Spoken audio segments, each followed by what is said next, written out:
What makes an experience an experience? When race days become race weekends, and race weekends become full-throttle memories. To the checker, baby! Yeah, let's go! So pull up in your camper, pick your favorite spot, first race or 50th season. You did just win again. Oh my God! A community that lives loud, loves hard, and celebrates every damn second.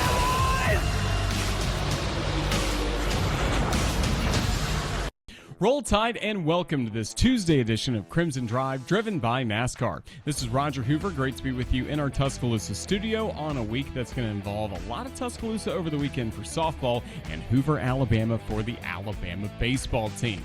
We'll start our show as we always do with what's coming up in the program, plus our headlines thanks to our friends RJ Young. RJ Young is the official technology solutions provider of Crimson Drive. Let's see what's on the show this afternoon. We'll be talking a lot of baseball today as Tyler Fay will join us first from the LLH Healthcare Advantage Center studio as he will talk through everything that he has had working for him in the second half of the season and what Alabama baseball is capable of coming up over the next few weeks in the postseason. Then we'll take a look back at some booth cam highlights from both Alabama softball and baseball from successful weekends, and we'll replay a conversation that David Kindred and I had in the booth with former Crimson Tide star and a longtime major leaguer Alex Avila as he was back in town for the reunion of the 2006 SEC champion Alabama Crimson Tide. We'll have that booth replay coming up with Alex Avila to round out the show. Looking at our headlines first with softball, of course, last weekend swept the Tuscaloosa Regional. Very good pitching, very timely hitting, really no game close for Alabama. Tremendous work for the Crimson Tide in order to advance to their record 20th Super Regional. Patrick Murphy's program continues to be a model of consistency. Now this weekend, the number one overall seed for the tournament, the Crimson Tide will welcome in an SEC team for Super Regionals like we've seen in years past. It will be the LSU Tigers coming to town this weekend for the Super Regionals. We know the schedule on Friday and Saturday for the two guaranteed games of the best of three series. Sunday's game will be to be determined, but Under the Lights at Rhodes is going to be pretty special on Friday night at 6 p.m., Saturday at 2, weather permitting, and then hopefully Sunday, we don't even have to play that day. Hopefully on Saturday, this team is celebrating a trip to Oklahoma City and the College World Series in the women's game. Look forward to breaking down more of that coming up on our Thursday edition of Crimson Drive, driven by NASCAR, but Roll Tide to Coach Murphy and the Crimson Tide softball team.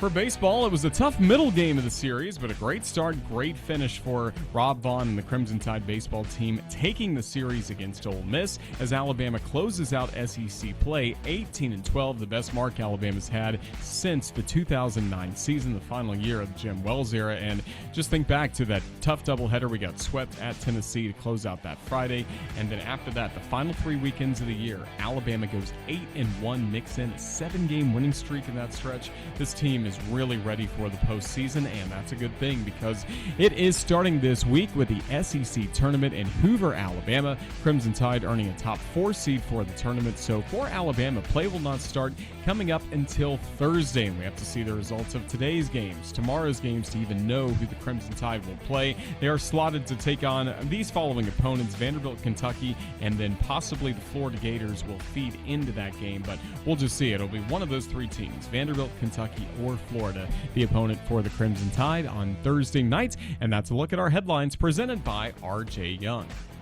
Now we start the show by heading to our LLH Healthcare Advantage Center podcast studio inside Saban Field for a one-on-one conversation with Tyler Fay. Third time we've talked to the Crimson Tide Friday night ace this season. We've broken down his no-hitter already this season. It was nearly a perfect game, and he has been outstanding the last 2 starts with double-digit strikeouts in the last 2 outings that he has had on the mound, both against South Carolina and going up against the Ole Miss Rebels. I think you'll enjoy this conversation with Tyler Fay as we get ready for the baseball postseason.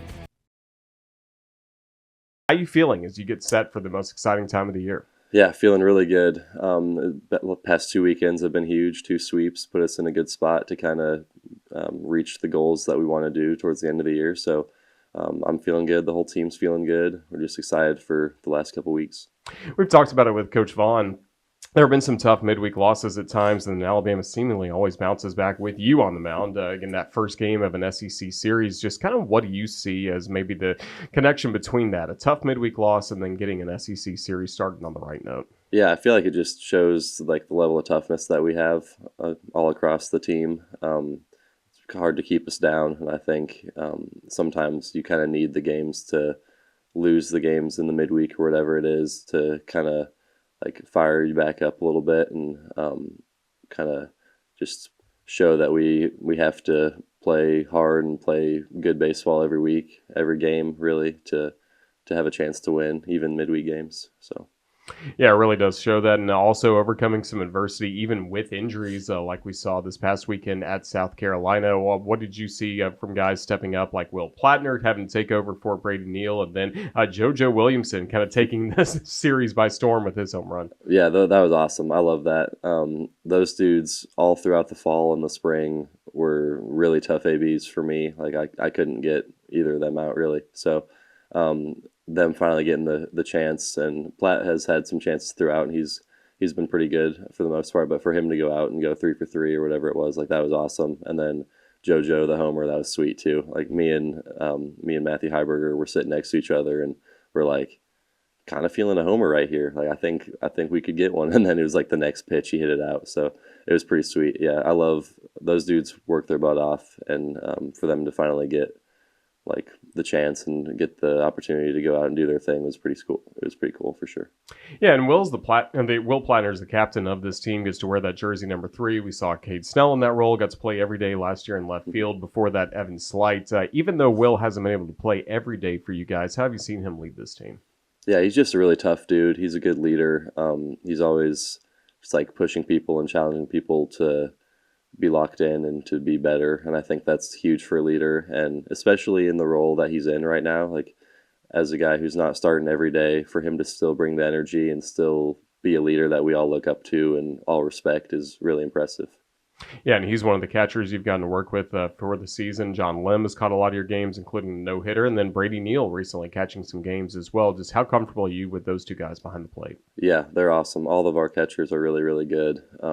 I feel like a lot of guys need to throw to one catcher and like need to have that connection or whatever, but I feel like all 3 of them that have caught me this year I've been really comfortable with, and I feel like it doesn't really matter to me, at least, who's behind the plate, because I think they all do a really good job.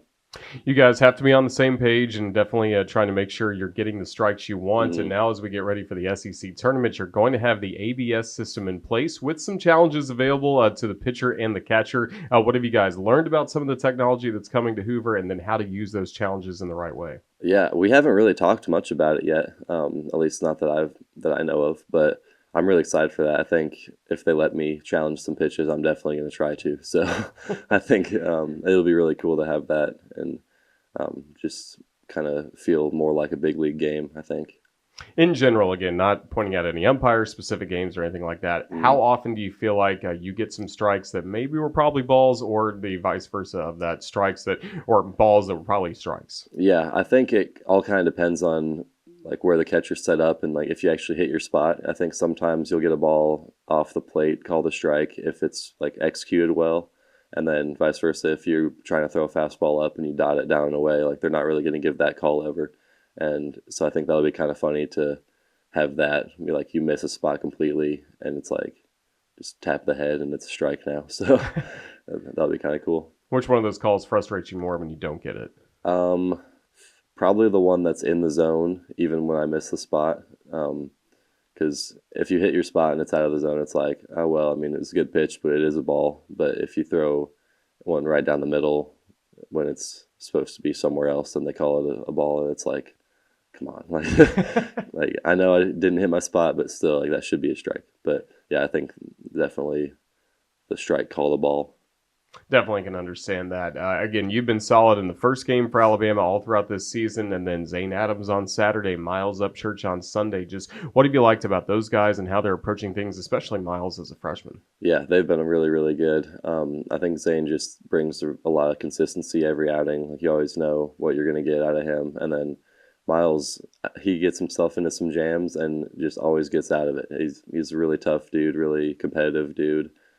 Like this past weekend, I think he had bases loaded with like 1 or 0 outs or something, and all of a sudden it was just like 95, 97 fastballs right by you, and it was like they had no chance. And so having a freshman that can just bring that out is really, really cool. Yeah, and he was able to strike out Talmadge LeCroy, the catcher for South Carolina. He probably has at least 200 games under his belt for Oh, yeah. Carolina. Yeah. And here's Miles as a freshman making, his 8th, 9th SEC start and able to blow that fastball. I mean, that confidence has got to be Yeah. great to watch from him. Oh, it's awesome. Yeah, he's a really, really talented kid, and I think you can see that with how he presents himself and the confidence that he has on the mound. So it's really good having him in the Sunday spot. And how does that make you feel just overall about how this team is going to play in the postseason, knowing the starting rotation you have and seeing all the great options in the bullpen? Yeah, that is huge. I think postseason, it's all about depth. And I think even you look at JT Blackwood as a fourth starter, he's been really, really good in the midweeks, and the bullpen's been good. The pitching staff is, I feel like, the most important thing late in the season because it really just takes one bad inning to end the season to ruin it. So I think just the level of depth that we have there is really important, and I think going into the postseason, that'll be pretty big. How much does the experience of last year help you as you get ready for the postseason?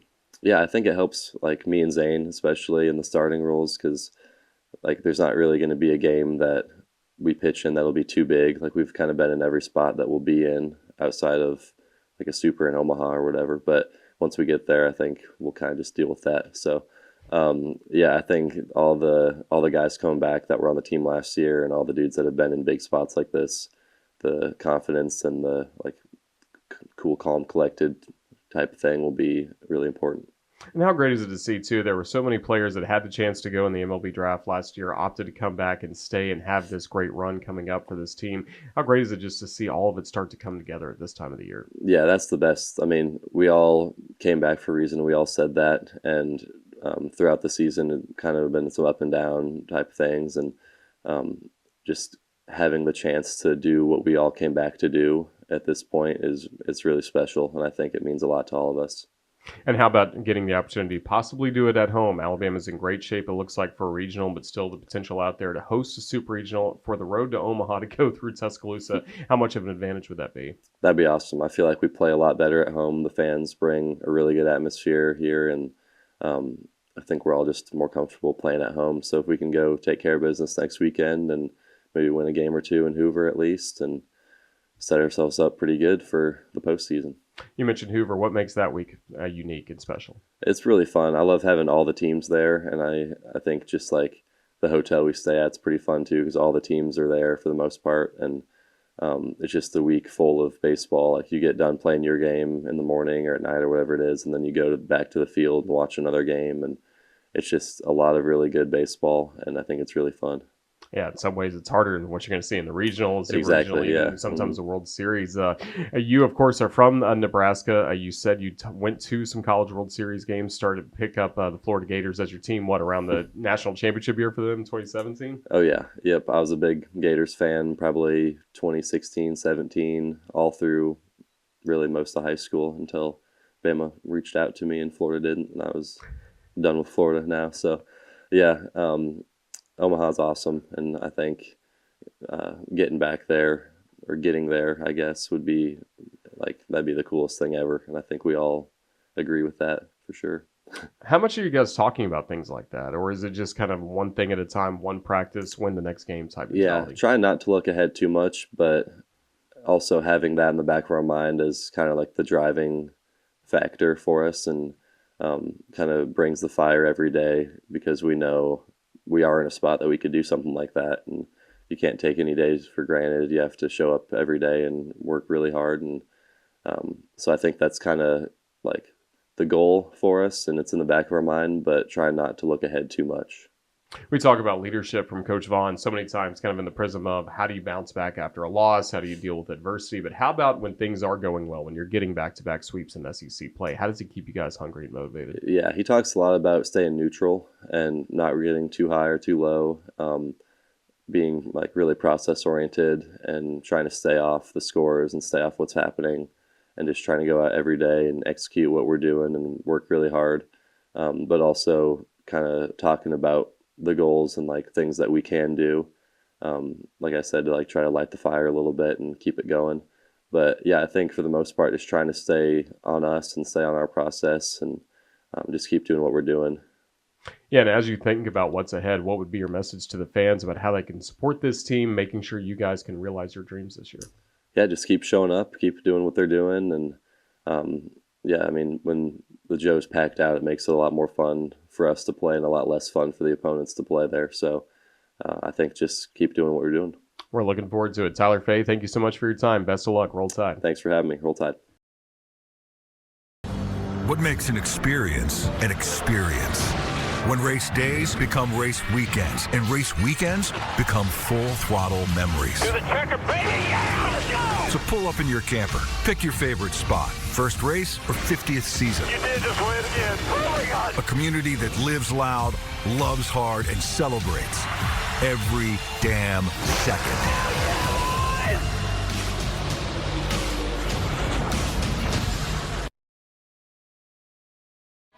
The 0-2, not there. Line into right field, down for a base hit. 1-1 will score. Papillo rounds third. Here comes the throw. It's late. 2 runs are in. Bama leads it 2-0.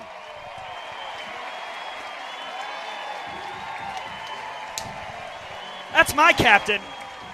And you know what, Tom? It's a really good pitch. Normally, if there's a hit on 0-2, I'm saying, you know, the usual, too sweet, too sweet.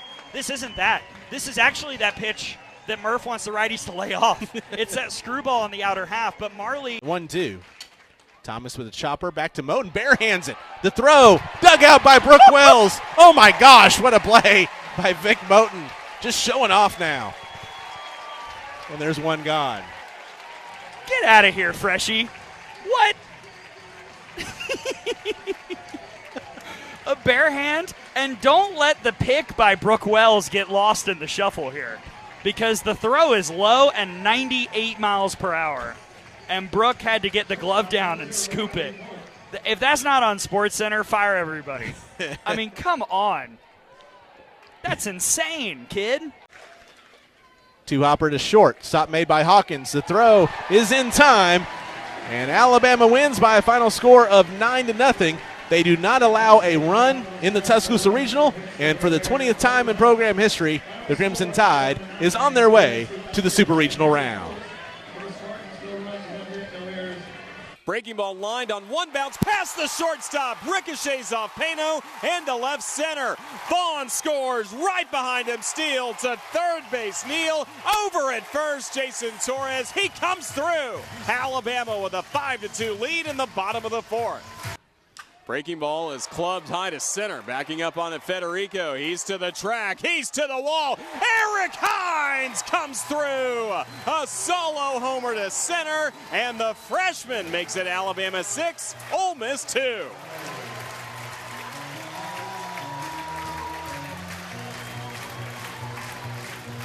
Another example of why this team can be dangerous. Eric Hines.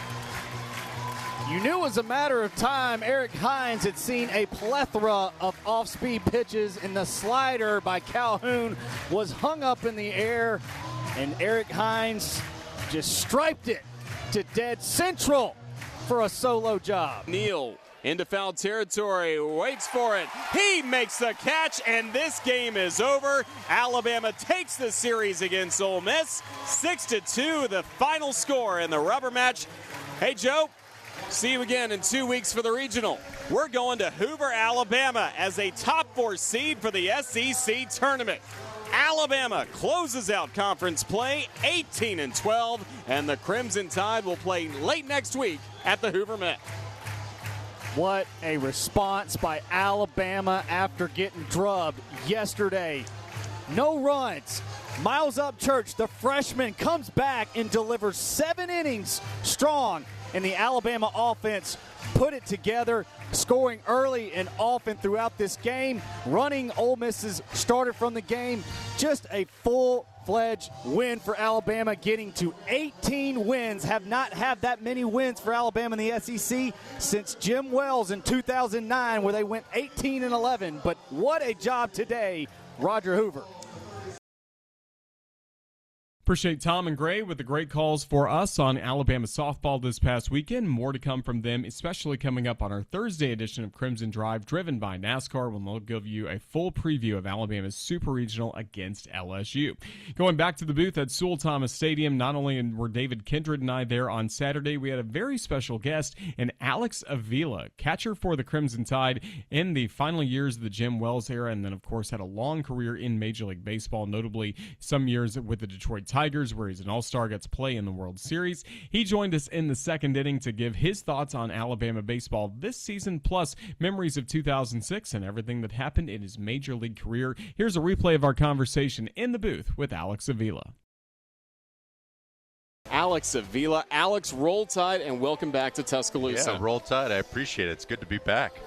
Well, I imagine it's been a lot of fun for you and your teammates to be here in Tuscaloosa, catch up, and can you believe it's been 20 years since that great team you had? I cannot believe it's been 20 years, and that's when we were kind of trying to figure out, doing something this year for the anniversary of the team. That was something that my wife would every once in a while just bring up to me. It's like, it's been 20 years already. Like, that's it's crazy.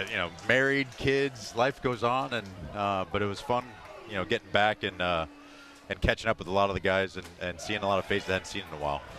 Will Furness, first man to the plate for the Rebels against Miles Upchurch. 1-0 Alabama leads here in the top of the second.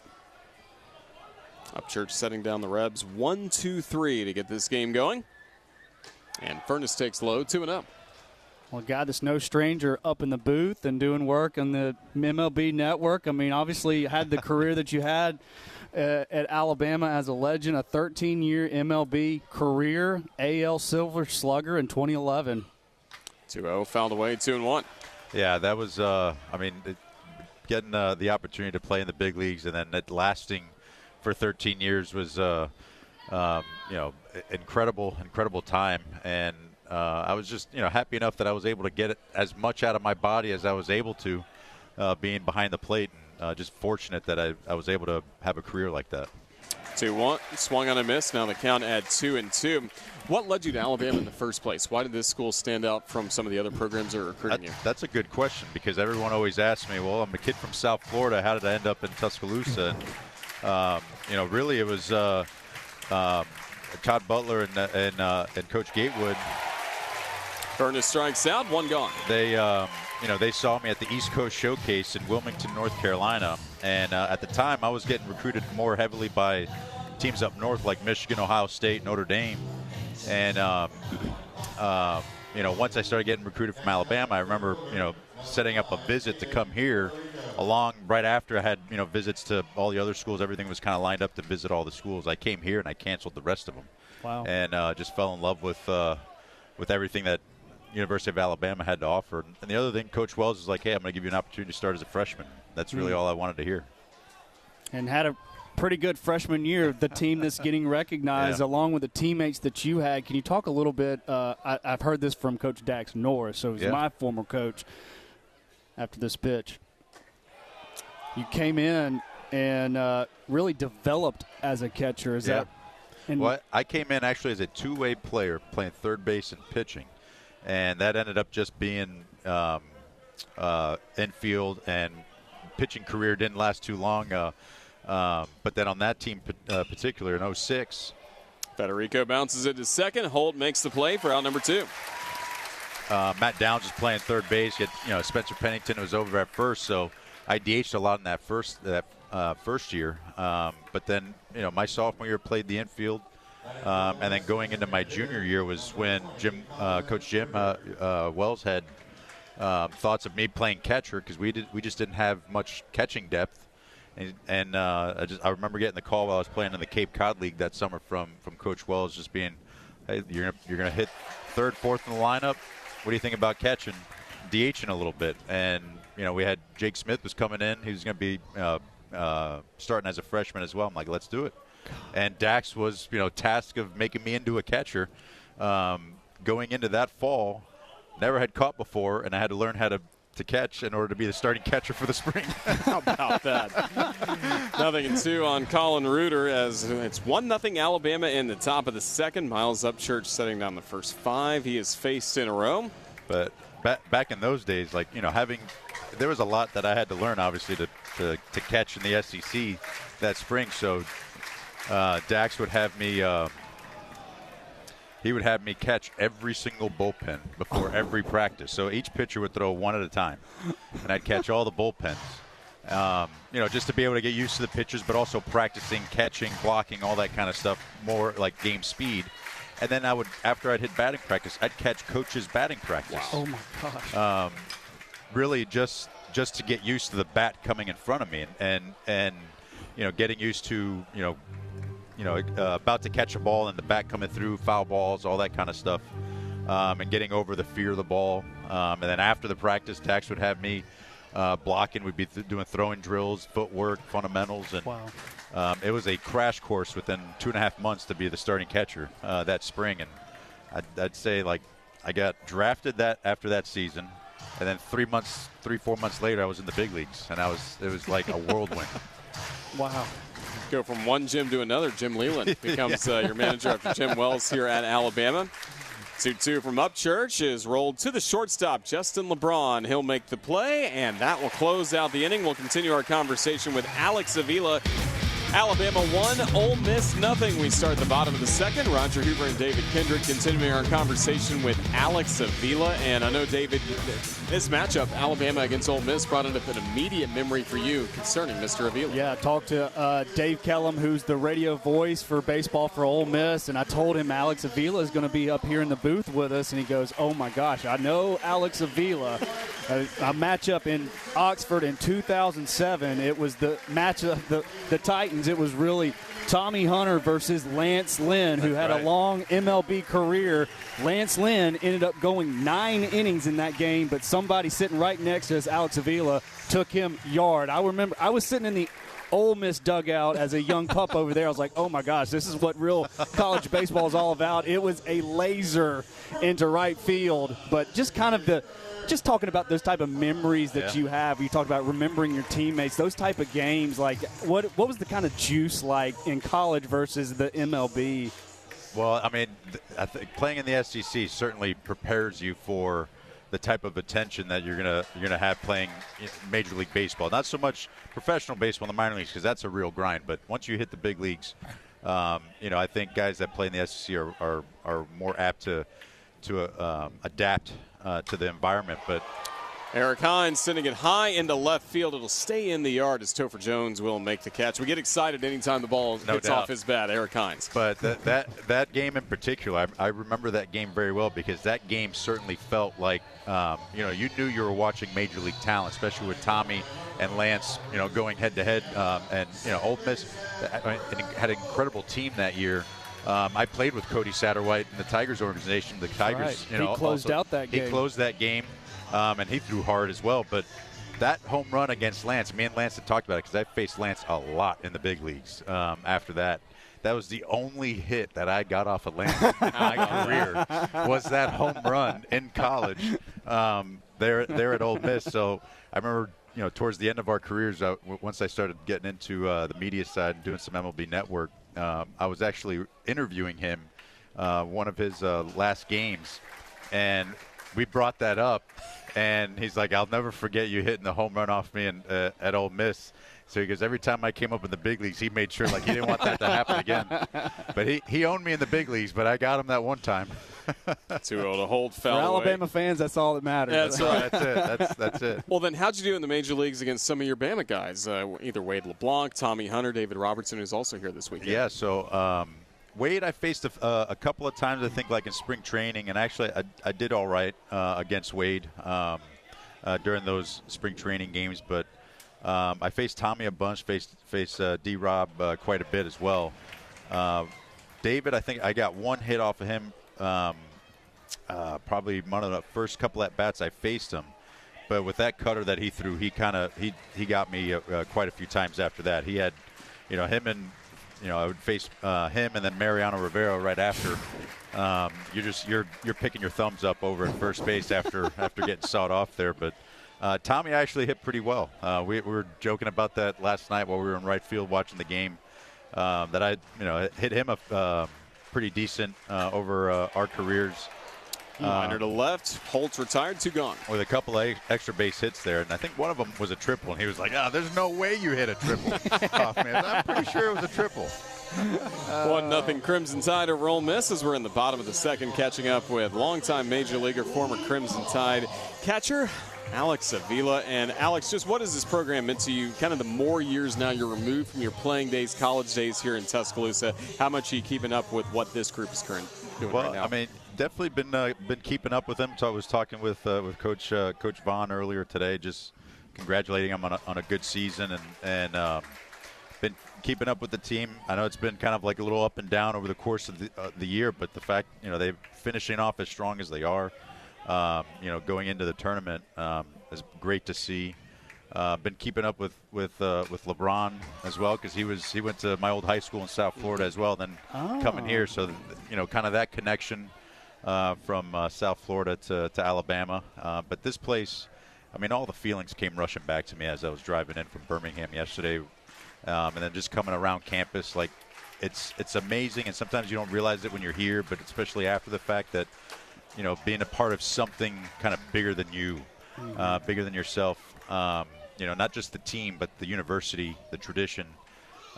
It hits you when you come back and kind of relive some of the moments that you had, and that's something that I always take with me about this place. Vaughn pokes it down on the grass, third base side. Utermark up with it, throws to first, safe. Luke Vaughn beats it out, an infield single keeps this second inning alive. Glad Luke Vaughn legged it out so we could continue this conversation. I want to ask you another thing. We got obviously Alabama fans listening out there. Alabama at this point is right now in the contention of a host regional scenario. Nothing's guaranteed yet. Can you tell the Alabama fans the juice? Again, your freshman year, this getting recognized to host a regional and a super regional, what that means as a former player, what it meant to you. No, that's huge. That's what we were trying to fight for the whole time. And I'll never forget the home run that I hit in the super regional to put us up in that game.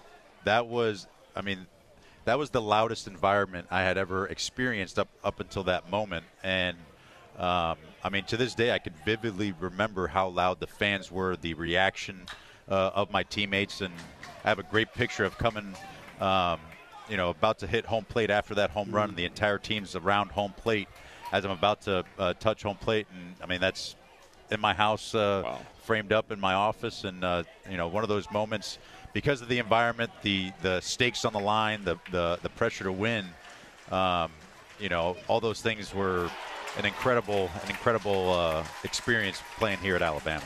Peyton Steele strikes out looking. That'll end the inning. Well, Alex, we've loved having you join us in the booth. Continue doing great work on MLB Network, and just thank you for the time you've given us. We're thrilled to have you and your teammates back in town this weekend.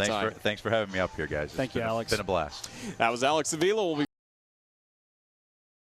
Now we take a look at what's coming up on the Crimson Tide Sports Network. We're going to be busy right here at Rhodes Stadium and at the Hoover Met in Hoover, Alabama coming up this weekend. Do want to remind you, our week will continue on Thursday with Crimson Drive, driven by NASCAR at 2 o'clock, as we'll have David Kindred join us to break down Alabama in Hoover, as well as Gray and Tom giving us a full breakdown on Alabama in the Super Regional for softball.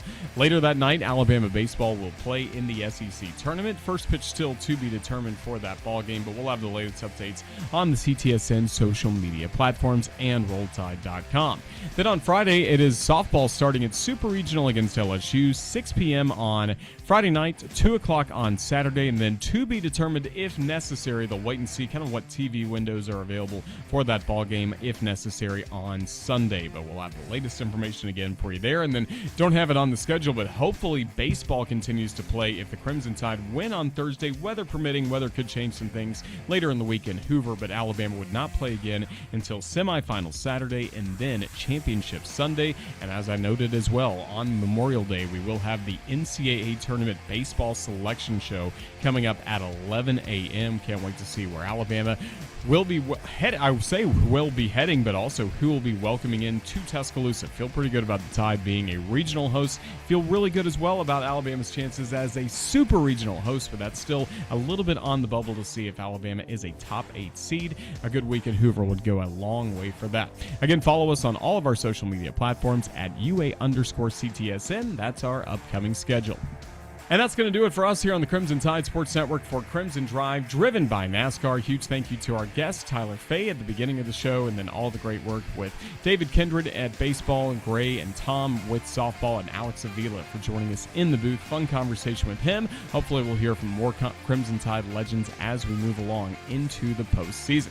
That's going to do it. Time to get the research done for Alabama baseball later on this week. Do hope you'll join us again coming up on Thursday at 2 p.m. for the next Crimson Drive, driven by NASCAR. Until then, so long, everyone. Roll Tide.